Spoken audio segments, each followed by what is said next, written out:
Tech Sounds presenta Con su permiso.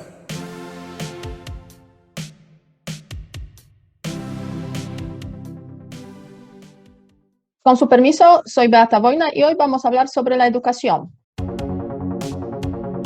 Lamentablemente, el país está navegando a ciegas respecto al tamaño de la afectación en los aprendizajes. Educación en términos presupuestarios está muy abandonado, pero además le va a tocar competir con una serie de rubros que se están comiendo los recursos del país. O sea, si la educación es pésima y además no hay como voluntad para cambiar esa situación, pues la verdad es que sí se está comprometiendo el futuro del país. A raíz obviamente del reciente Día del Maestro que hemos celebrado todas y todos y todas somos maestros de alguna forma, aunque muchos pues participan a ese gremio tan importante. Ahora bien, parece que la educación no va tan bien, desafortunadamente. Y sobre ese tema, la educación, vamos a hablar hoy en este episodio de podcast, contando con la participación de Héctor Villarreal y nuestro invitado especial, Marco Fernández. Marco es profesor e investigador de Escuela de Gobierno y Transformación Pública, investigador asociado de México Evalúa y también coordina la iniciativa de educación con equidad y calidad del Tecnológico de Monterrey. O sea, una persona más que adecuada para hablar precisamente sobre el estado de educación pues en México. Empecemos con eso. A ver, ¿cuál es tu evaluación, Marco? Hola, colegas, muchas gracias por la invitación nuevamente. Pues lamentablemente la cosa no pinta bien.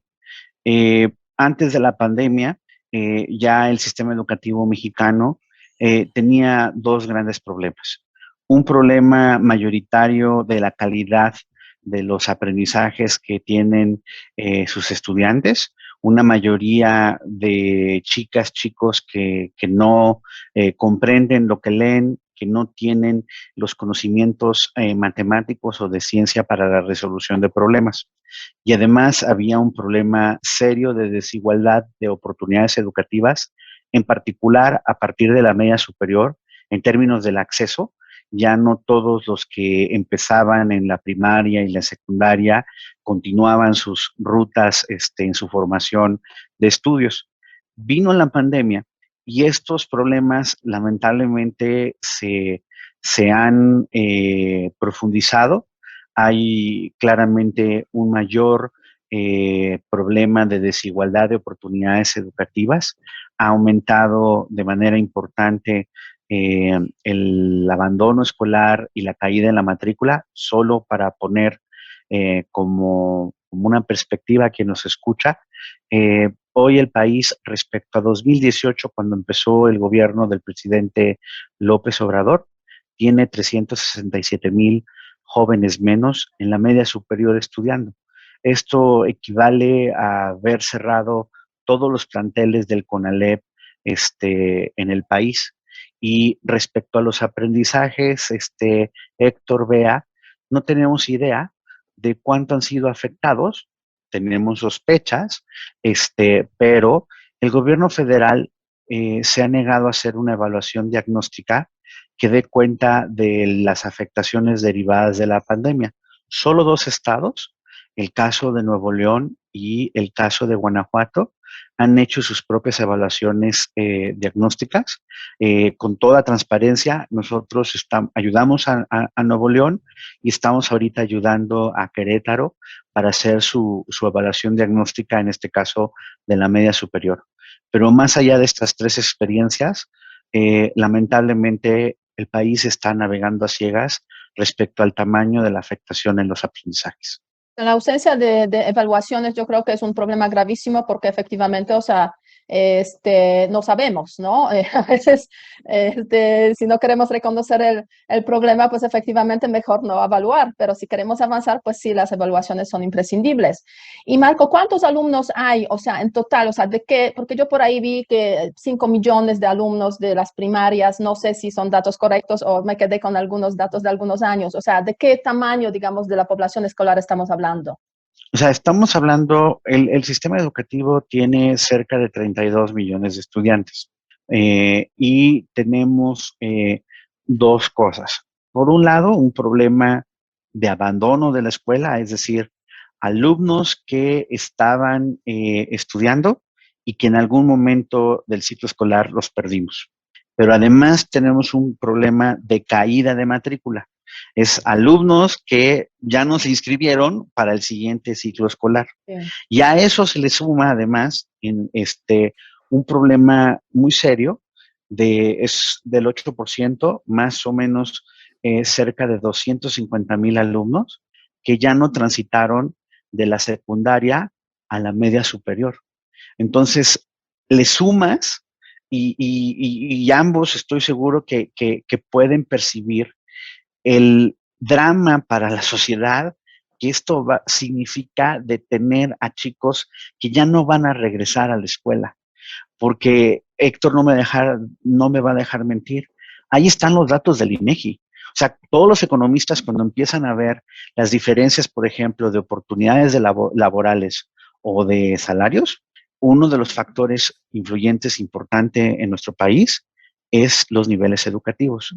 Si tú tienes niveles educativos truncos, tienes salarios menores y más dificultad de encontrar un mejor salario. Si tú como chavo tiraste la toalla, abandonaste la escuela y vas a eventualmente crecer, tener familia, el tipo de oportunidades que tú a tus futuros hijos, hijas les vas a poder dar son menores, porque el tipo de trabajo al que tú aspiras porque dejaste de estudiar es más precario. Yo tengo varios comentarios aquí. A ver, ¿están encontrando ustedes, Marco, patrones regionales muy marcados? Digo, esa es una de las cosas que me interesa, o es un problema uniforme. Otra cosa que me llama bastante la atención es, y dentro de todos los problemas que yo percibo en la opinión pública, a pesar de la importancia del sistema educativo, pues pareciera que el tema no está en la agenda. Se habla de muchos problemas en salud, se habla de muchos problemas de reactivación económica, se habla pues de alguna manera, de un problema de seguridad que durante la pandemia se acalló, sabíamos que estaba ahí, resurge todo esto. Nadie está hablando de educación. ¿Por qué? Creo que, respecto a la parte regional, apenas estamos haciendo los cortes para poder ver esta parte, entonces no te puedo decir las diferencias que haya por regiones, pero es un punto que estamos claramente explorando. Dos, respecto a lo del tema de opinión pública, ahí sí le hemos metido bastante. Por un lado, y ahorita si quieren lo platicamos, hoy 18 de mayo dimos a conocer una encuesta que hicimos junto con Grupo Reforma, es la tercera, para poder ver cómo las mamás y papás que tienen hijas e hijos en escuelas públicas perciben el tema educativo. Y aquí está, creo, de las cosas que se relacionan a que en el fondo hay una falta de presión social suficiente para hacer del tema educativo una agenda de la discusión pública. Los papás, por ejemplo, nos dicen hoy, pero es por eso, porque los papás, por ejemplo, nos aceptan hoy que el 80%, 81% de los papás está consciente que las clases a la distancia le afectaron de alguna manera el aprendizaje a sus hijas, a sus hijos durante estos 2 años prácticamente de clases a la distancia. Y que incluso más dramático, casi el 50% de ellos no ven en las escuelas estrategias para la recuperación de estos aprendizajes. Recuerden, estos son mamás y papás cuyos hijos están en escuelas públicas. Había incluso hace unos 10 días más o menos una encuesta que también hizo Grupo Reforma de la aprobación presidencial. Y dentro del tema educativo, cuando se le preguntó de las diferentes políticas públicas, cómo evaluaban los mexicanos a su labor en la materia educativa, la evaluaban de manera alta. Si no mal recuerdo, era 70% o 75%, lo valoraban muy bien. O sea, claro, esa otra encuesta era a toda la población, no era encuesta solo a papás y a mamás con estudiantes públicos. Pero aquí el punto importante es que yo lo que he visto ya por tiempo sistemático en distintas encuestas por muchos años es que los papás son muy poco exigentes como sociedad al gobierno sobre el tipo de educación que se recibe. Y eso lleva a que entonces, si no son exigentes, pues el costo político es nulo. Si no hay costo político, ¿para qué lo voy a meter a la agenda de la discusión pública? Déjame interrumpirte ahí, Marco, antes de pasarle la palabra a Beata, porque yo veo un problemón con tres frentes abiertos, y no te quiero poner palabras en la boca, pero dices, a ver, estamos encontrando un daño en el sistema educativo, baja calidad, probablemente muchachos que tuvieron acceso a contenidos limitados, gente que dejó la escuela. Bien, entonces, esto a mí me huele a un problema estructural. Por otro lado, y me meto a mis temas, educación en términos presupuestarios está muy abandonado, pero además le va a tocar competir con una serie de rubros que se están comiendo los recursos del país. Y si tú encima nos dices que los papás, o al menos la población abierta, no tiene un gran problema con esto, pues el asunto pinta mal. Pinta pésimo. Pinta Sí, pésimo. sí, Así. En ese sentido, o sea, yo creo que yo creo que sí hay varios problemas aquí, efectivamente. O sea, reitero o repito esa información: 32 millones de estudiantes es una cuarta parte de la población, de la cual depende el futuro del país. O sea, si la educación es pésima y además no hay como voluntad para cambiar esa situación, pues la verdad es que sí se está comprometiendo el futuro del país. Y la educación es crucial también para el tema de la movilidad social, ¿no? De la cual pues tanto se habla aquí en México, que necesitamos pues tener más movilidad social. Ahora bien, ¿cuáles son las causas? Tú estás mencionando, Héctor, el tema del presupuesto, que se gasta poco, pero yo creo que no es el único problema, digamos, en el contexto de la educación mexicana, porque yo hace tiempo hice una comparación de lo que ganaban los maestros en Polonia y en México. La verdad es que los mexicanos llegaban a casos que ganaban más. Y Polonia está entre los 10 primeros países en cuanto a la educación, la calidad de la educación.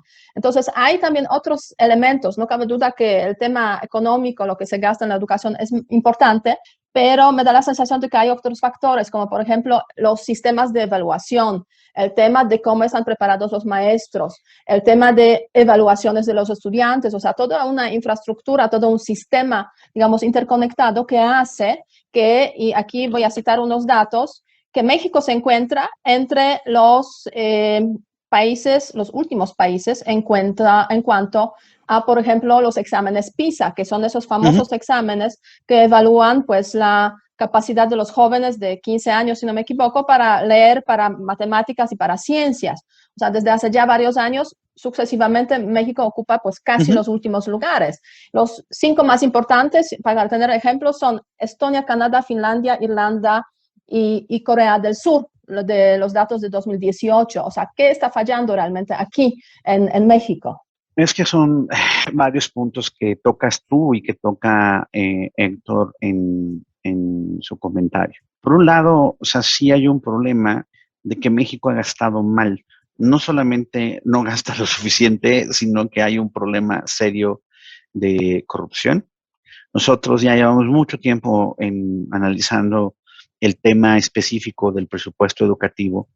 Y aunque se han hecho esfuerzos para tratar de limpiar, por ejemplo, la nómina magisterial de los famosos aviadores, de los pagos a maestros fantasma, etcétera, hay una parte muy preocupante. La mayor parte de la nómina de los maestros se paga con dinero federal, son los denominados maestros federalizados en la educación preescolar, primaria y secundaria, ¿no? La educación básica se llama. Se crea el FONE en la administración anterior y empieza a tratarse de reducir estos problemas de mal uso de los recursos públicos. Pero llega el nuevo gobierno y quita de la disposición pública las bases de datos para estar analizando, como lo hicimos con la administración anterior y les demostramos a los de la anterior que pese a que había habido mejoras, pues sí persistían problemas de anomalías de pagos indebidos, ¿no? La auditoría en su momento, la Auditoría Superior de la Federación, hizo pases de lista en los centros de trabajo y encontró problemas consistentes con lo que habíamos advertido. Y nunca supimos si hubo sanciones administrativas y penales, asumimos que no, respecto a quienes permitieron los pagos indebidos y respecto a los que los recibieron. El nuevo gobierno, pues por más que presuma que es súper transparente, pues decide eliminar las bases de datos que eran públicas, donde se tenía todos los datos de los maestros, los planteles, los recursos que se les pagaban y demás, de forma tal que se pueden hacer los análisis para ver que hubiera consistencia en la limpieza de la nómina. Lo pongo como ejemplo de cómo ahí hay un área importante pues de recursos que se están mal usando. Nosotros en su momento estábamos calculando, si no mal recuerdo, eran del orden de 30,000 millones de pesos, que si ponemos esto en perspectiva de los 25,000 que se acaban de anunciar para los aumentos de maestros, pues ya podemos empezar a ver tamaños de boquetes que hay en el uso de los recursos públicos.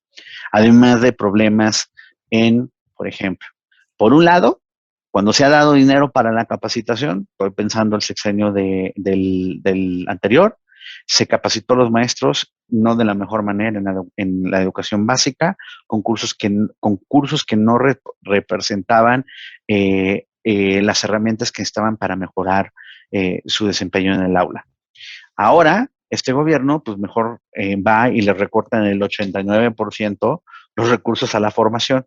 Si tú no mejoras la forma en que capacitas y formas a los maestros, vas a seguir teniendo problemas en el aula.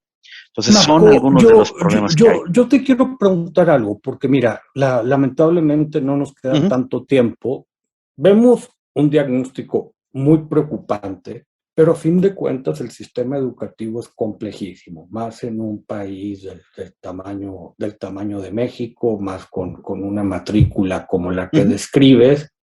Y creo que la lista de problemas que podemos hacer es larga. Para irnos con un tono más propositivo, cuéntanos del policy. A ver, en una lógica 80-20, este nudo gordiano que describes, en tu opinión, ¿por dónde le debemos de entrar? O sea, si tuvieras que tomar una medida. O un par de medidas. O un par de medidas. O recomendar. Pues bueno, en primer lugar, sí creo que necesitamos sustantivamente reducir los problemas de corrupción en el uso de los recursos públicos. No se entiende, o sea, y eso jamás lo han entendido muchos de los críticos que dicen, no, es que la reforma educativa anterior era administrativa y no educativa. A ver, señores, tú no puedes construir un edificio de calidad con cimientos de corrupción. Esa es la primera medida que tienes que hacer. O sea, necesitas terminar de limpiar el problema de la nómina magisterial en los diferentes niveles educativos, no solamente en la parte básica, no solamente a nivel federal, tienes un problema serio también en la nómina estatal de educación básica. Segundo, sí necesitas ir mejorando la forma en que capacitas a los docentes que tienes ahorita en funciones. O sea, y para eso sí necesitarías utilizar, y ese es el gran talón de Aquiles del anterior gobierno y de los anteriores, de los panistas, que nunca han sabido utilizar lo que las pruebas estandarizadas arrojan en términos de decir, ok, ya sabemos lo que no saben, qué es lo que sí saben los alumnos, cómo le vamos a hacer para crear rutas diferenciadas, para ir cambiando las experiencias de aprendizajes en las aulas, ahí sí tomando en consideración las distintas circunstancias de las escuelas en el país, para ir poco a poco cambiando los resultados. Porque si en 30 años, ahí están los datos de PISA, prácticamente México no se ha movido, pero sí se han movido otros países en la región que tienen problemas igual de serios con los nuestros, Uruguay, el caso de Costa Rica, el caso de Chile, Colombia, pero que han tenido movimientos en sus deficiencias, ¿por qué México no? Pues porque si no hacemos realmente cambios en lo que ocurre en las aulas, y para eso vas a necesitar dinero, y obviamente va a estar también vinculado a la reforma fiscal, que pues no va a haber de otra. O sea, necesitamos recursos. O sea, tú me dices, o sea, y tú lo sabes bien, Héctor, con todo y lo que se compite y demás, el gobierno encontró 5.500 millones de dólares adicionales para Dos Bocas. Para eso sí encontró dinero. Con todo y las restricciones, ha encontrado dinero para Dos Bocas, dinero adicional. Pero no hay dinero para medicinas, no hay dinero para ver lo de las plazas de médicos o para la capacitación de los docentes. También pasa en la prioridad del presidente, de la prioridad del gobierno. Perdón que te interrumpa, Marcos, si nuestra productora me deja colgarme un minutito. A ver, porque yo creo que aquí viene de la mano una pregunta y muy interesante lo que describes. ¿Quién le pone el cascabel al gato? O sea, tú te imaginas, esto debe de ocurrir, estos cambios que estás pidiendo, ¿es en el Congreso Federal, es en el Ejecutivo Federal, o deben ser gobiernos subnacionales que dicen, pues sabes que yo me pongo a arreglar mi sistema? ¿Quién es? Pues yo creo que hay ahí dos cosas. Uno, que yo sí creo que a estas alturas del partido, si los gobiernos estatales siguen pensando que la solución va a venir del gobierno federal, están perdidos. O sea, si realmente quieren empezar a ser los verdaderos responsables de la educación en sus estados, con todas las características del federalismo fiscal que tiene México, necesitan empezar a empujar la parte que sí pueden empujar, por ejemplo, de ir limpiando la nómina estatal de problemas de corrupción, el utilizar la evidencia para poder guiar estrategias que ahí sí bajan del que está nuestro término. El problema es, mientras no haya los incentivos políticos para moverse en esa dirección, está difícil. Y para que haya los incentivos políticos debe estar la gente empujando insatisfecha de estos malos resultados que nos condenan a precarios empleos en el futuro.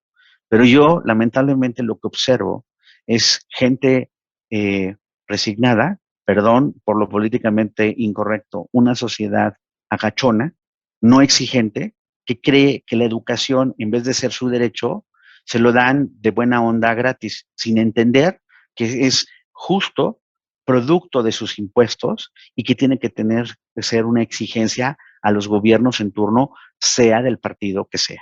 Muchas gracias, Marco. Un panorama gris, sin duda, que yo veo también desde hace muchos años, desde cuando llevo aquí viviendo en México. La educación es crucial, es el agente de cambio fundamental, hay que verlo así, hay que exigirlo así. Y seguiremos hablando de este tema. Marco, si puedes compartir tus redes sociales también para que la gente te siga. Sí, claro. El estudio que hoy se publicó está disponible en www.ieec.mx, IEEC.mx, que es el sitio web de la iniciativa de educación del TEC de Monterrey, y me pueden seguir en mi Twitter, que es @marco_ y mi apellido abreviado, que es FDEZM, Fernández Martínez. Muy bien, muchísimas gracias y con su permiso, pues cerramos aquí este episodio.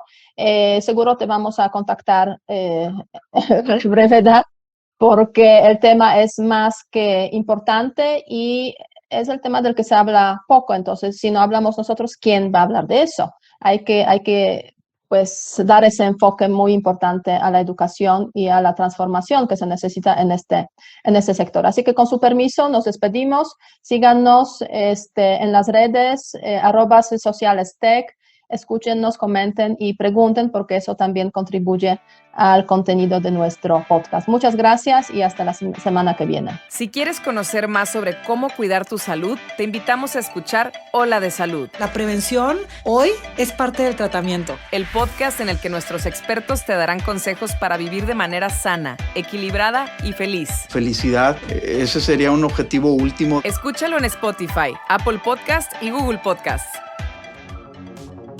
Muchas gracias al equipo del Tecnológico de Monterrey y de Tech Sounds. Productor ejecutivo de Tech Sounds, Miguel Mejía. Asistente de producción, María Monroy. Productora de Con Su Permiso, Cintia Coca. Diseño, Daniela Solís, Lisette Rodarte y Pilar Ortega. Postproducción, Max Pérez, Marcelo Segura y Sergio Chávez. Les invitamos a escuchar el siguiente episodio de Con Su Permiso y el resto de programas de Tech Sounds en los canales de su preferencia.